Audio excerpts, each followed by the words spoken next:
शीलाम गृह में दधेनु। आप कृपा करो मेरा विवाह हो जाए और धर्म के अनुकूल मुझे भार्या प्राप्त हो। इसी के लिए तप किया।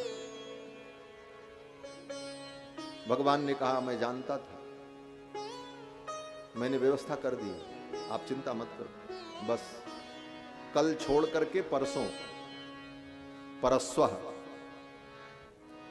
जिसको हम परसों कहते हैं हिंदी में, उसी को संस्कृत में कहते हैं परस्वः। भगवान ने कहा आयास्यति दिदिक्षुस्त्वाम परस्वो धर्म कोविदा। परसों श्री मनु जी महाराज अपनी बेटी को लेकर के आएंगे और विवाह का प्रस्ताव करेंगे, आप विवाह कर लेना, घर बैठे विवाह हो जाए। चलते चलते भगवान ने कहा विवाह के बाद 9 बेटियां पैदा होंगी। 9 बेटियां। आज का आदमी होता तो सिर पकड़ लेता, भैया इससे अच्छा तो ब्याह ही नहीं करें। 9 बेटी, कहां तक ब्याहते फिरेंगे। लेकिन भगवान ने कहा चिंता मत करो, 9 बेटियां पैदा होंगी और उसके बाद 10वीं संतान के रूप में पुत्र का जन्म होगा, और वो पुत्र कोई और नहीं होगा। भगवान ने कहा मैं ही आपका पुत्र बन करके आऊंगा। भगवान ने वचन दिया। ये 9 बेटियां कौन है? बोले यही नवधा भक्ति है। और जब भक्ति आती है उसके बाद भगवान आते हैं। और भक्ति कब आती है? बोले जिसके जीवन में तपस्या होती है। गृहस्थ जीवन में जाकर के, गृहस्थ जीवन में जाने के पहले जिसके जीवन में तप होता है उसी के जीवन में भक्ति भी आती है। गृहस्थ जीवन में जाने के पहले 10,000 वर्ष तक महर्षि करदम ने तप किया, तब विवाह किया। विवाह के पूर्व का जीवन जिसका तपोमय होगा उसका गृहस्थ जीवन बहुत पवित्र होगा, और विवाह के पहले ही जिसने दुनिया के सारे भोग भोग लिए उसका गृहस्थ जीवन भी नरकमय होगा। इसीलिए हमारे यहां शास्त्र में कहा गया गृहस्थ जीवन में प्रवेश करने के पहले ब्रह्मचर्य व्रत का पालन करके तप करो, स्वाध्याय करो, ज्ञानार्जन करो, और तब गृहस्थ जीवन में जाओगे तो गृहस्थ जीवन पवित्र हो। बोले महाराज गृहस्थ जीवन को पवित्र बनाना जरूरी क्यों है? बोले हाँ बहुत जरूरी है। जरूरी इसलिए है कि गृहस्थ जीवन जब पवित्र होगा तभी पवित्र समाज का निर्माण होगा, क्योंकि समाज में जितने लोग हैं वो गृहस्थ से ही आते हैं। ब्रह्मचारी भी पैदा होगा तो कहां? बोले किसी गृहस्थ के घर में। सन्यासी पैदा होगा तो कहां पैदा होगा? बोले किसी गृहस्थ के घर में। सन्यासी को सन्यासी थोड़ी पैदा होता है। कोई वानप्रस्थी पैदा होगा तो किसके घर में? बोले किसी गृहस्थ के घर में। राष्ट्र भक्त पैदा होगा तो कहां? बोले किसी गृहस्थ के घर में। भगवान का भक्त पैदा होगा तो कहां? बोले किसी गृहस्थ के घर में। स्वयं भगवान को भी अगर अवतार लेना होगा तो भगवान भी किसी गृहस्थ के घर में ही अवतार लेंगे, किसी सन्यासी के यहां थोड़ी जाएंगे। सन्यासी को बेटा बेटी थोड़ी होता। अगर गृहस्थ का जीवन पवित्र होगा तभी पवित्र संतति उत्पन्न होगी। पवित्र संतति उत्पन्न होंगी तभी पवित्र समाज का निर्माण होगा। लोग कहते हैं महाराज आजकल चोर उचक्के और लफंगे बहुत बढ़ गए हैं। बोले इसका कारण कौन है? बोले इसका कारण गृहस्थ ही तो है। तुम्हारे जीवन में वो पवित्रता नहीं रही, इसीलिए चोर लफंगे और उचक्के पैदा हुए। किसका दोष है? महात्मा का दोष है। सन्यासी इसमें क्या करे, महात्मा क्या करे? महात्मा ने तो उपदेश दिया था लेकिन तुमने पालन नहीं किया, परिणाम उसका भोगो। एक बार धर्म सम्राट स्वामी करपात्री जी से किसी ने कहा महाराज आपके साधु समाज में बड़े गंदे लोग दिखाई पड़ते हैं। गंदे लोग हर जगह पहुंच जाते हैं, और आज से नहीं अनादिकाल से। रावण भी सीता जी का हरण किया तो साधुए बन करके किया था। अर्जुन ने सुभद्रा का हरण किया तो सन्यासी का ही वेश बनाया। काल नेमी ने हनुमान जी को धोखा दिया तो साधुए का वेश बनाया। क्यों? बोले साधु का वेश बड़ा सरल है। इस वेश का लाभ बहुत लोगों ने उठाया। किसी ने कहा महाराज साधु समाज में बड़े गंदे लोग हैं। तो धर्म सम्राट स्वामी जी ने मुस्कुराते हुए कहा, साधु समाज में जितने लोग आए हैं वो सब आपके ही समाज से तो आए हैं, कहीं अलग से थोड़ी आए। कहां से? आप ही ने तो भेजा। गृहस्थ ने जैसा पैदा किया वही तो साधु बन रहा है। तो जो संस्कार वहां मिला वही संस्कार लेकर के आए। अगर वहां संस्कार ठीक होता तो यहां भी ठीक होता। महाराज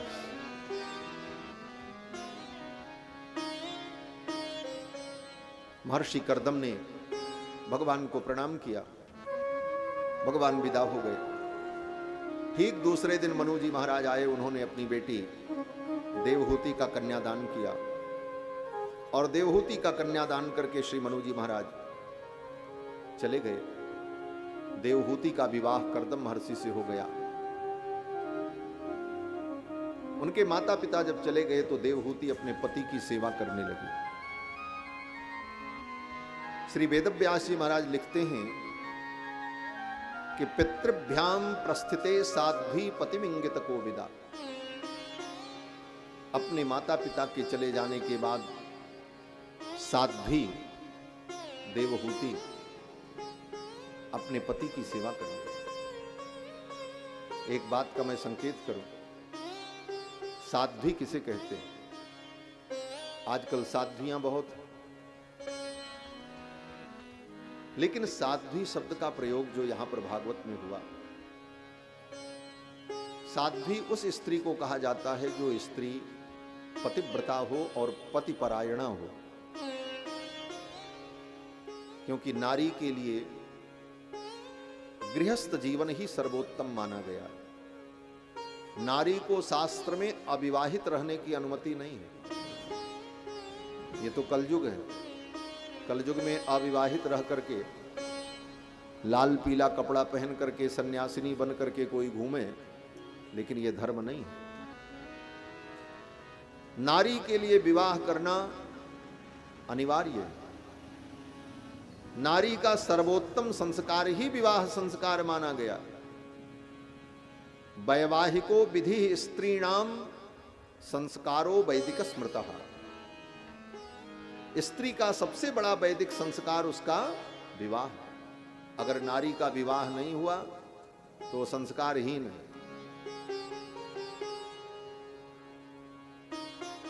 जब तक कन्या है तब तक तो विवाह के ऑप्शन है उसके, तब तक दोष नहीं है। लेकिन जानबूझ करके वो विवाह न करे और कहे कि हम तो अविवाहित ही रहेंगे जीवन भर, बोले तब वो संस्कारहीनता की कोटि में। समय से विवाह संस्कार यह नारी का सबसे बड़ा वैदिक संस्कार है और ऐसी नारी को ही साध्वी कहा जाता है। देवहूति के विषय में कहते हैं कि पितृभ्याम प्रस्थिते साध्वी पतिमिंगित कोविदा। अपने पति के इशारे को समझकर उनकी सेवा करने लगी। नित्यम पर्यचरत प्रीत्या भवानी व भवम प्रभु। भवानी जैसे भगवान शंकर की सेवा करती, उसी प्रकार देवहूति अपने पति की सेवा करती। मान दंभ छोड़कर, प्रमाद छोड़कर अपने पति की सेवा करती, उनके धर्म में, उनके धर्म कार्य में सहयोग करती।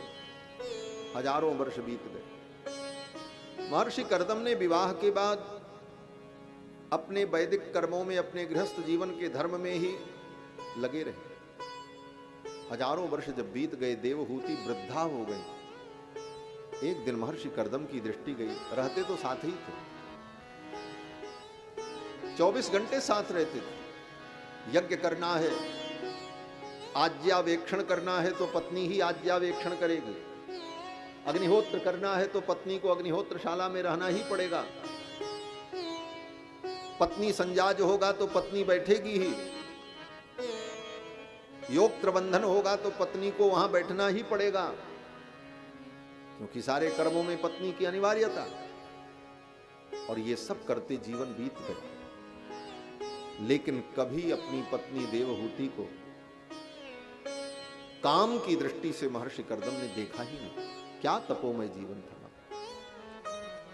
हजारों वर्ष जब बीत गए तब एक दिन दृष्टि गई महर्षि कर्दम की, और महर्षि कर्दम ने कहा, देवी आपने इतनी सेवा की मेरे धर्म कार्य में आपने अपने जीवन का सुख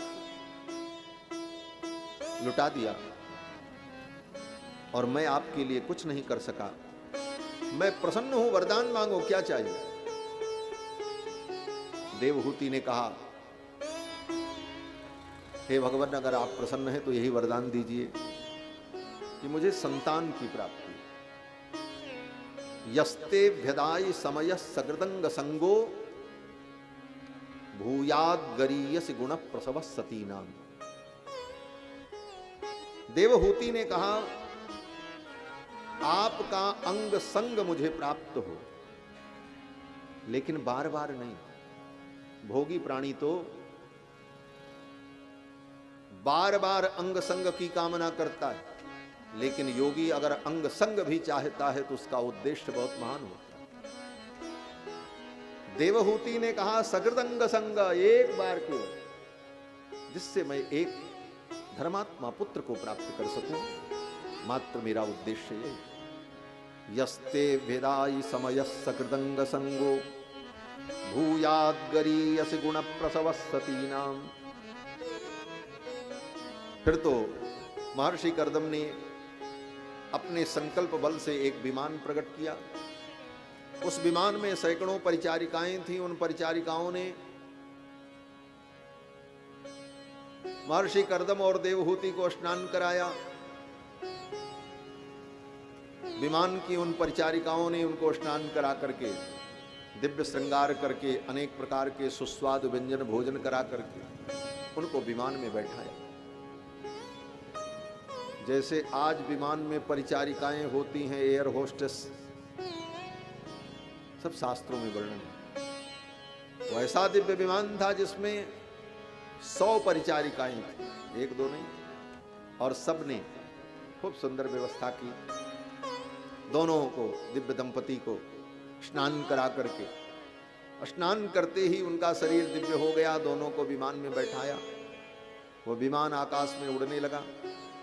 100 वर्षों तक वो विमान अंतरिक्ष में घूमता रहा। सतम व्यतीयुस्सरदः कामलालसयोर्मनाक्।